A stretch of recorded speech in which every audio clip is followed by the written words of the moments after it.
Pernah ngerasa punya mimpi besar, tapi hidup seperti berjalan di tempat.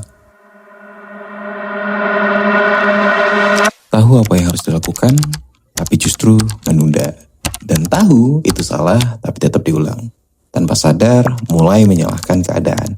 Padahal yang menahan semua itu bisa jadi bukan dunia luar, tapi diri sendiri. Ini yang disebut self-sabotage.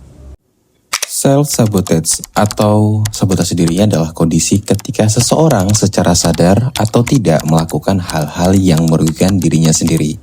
Bukan karena tidak mampu, bukan karena tidak punya potensi, tapi karena ada pola dalam diri yang justru menghambat langkahnya sendiri.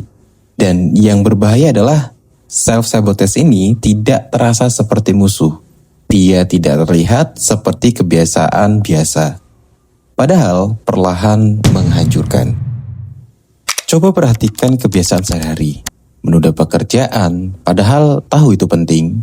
Bertahan dalam hubungan yang jelas-jelas itu menyakitkan. Merendahkan diri sendiri bahkan sebelum orang lain melakukannya. Terlalu perfeksionis sampai akhirnya tidak pernah memulai.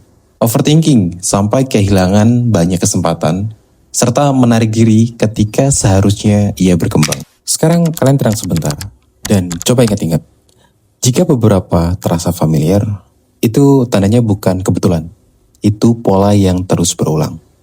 Masalah dari self-sabotage bukan hanya membuat seseorang itu gagal, tapi membuatnya terbiasa gagal. Terbiasa berada di kondisi yang tidak nyaman karena itu yang sudah dikenal. Dan perlahan muncul keyakinan bahwa mungkin hidup memang segini saja. Yang perlu kalian ketahui adalah sabotase diri ini tidak muncul begitu saja. Seringkali ia terbentuk dari pengalaman. Lingkungan masa kecil yang penuh tekanan dan minim apresiasi membuat seseorang tumbuh dengan pikiran, aku tidak cukup baik.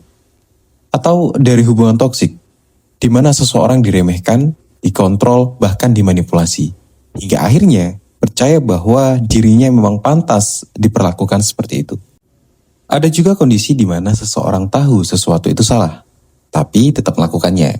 Seperti menunda, merusak kebiasaan baik, atau mensabotase peluang. Itu adalah konflik dalam diri. Dan yang paling halus, keinginan untuk merasa mengontrol keadaan. Padahal sebenarnya sedang merusak diri sendiri. Jika terus dibiarkan, hal ini akan merenggut banyak hal.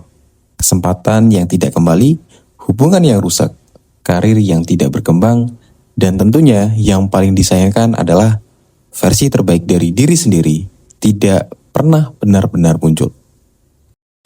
Pasti kalian bertanya-tanya, jika hal ini terjadi pada diri kita, lalu bagaimana? Nah, kabar baiknya, self-sabotage ini bisa dihentikan. Jadi langkah pertama, bukan langsung berubah besar.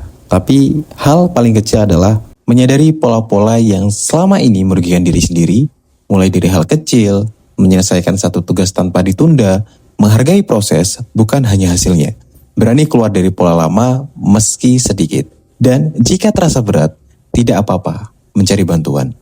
Dan yang perlu diingat adalah kadang kegagalan bukan terjadi karena dunia terlalu kelas. Tapi karena ada bagian dalam diri yang terus menarik ke belakang. Sekarang coba jujur pada diri sendiri, sedang berjuang untuk maju atau tanpa sadar justru menghambat diri sendiri.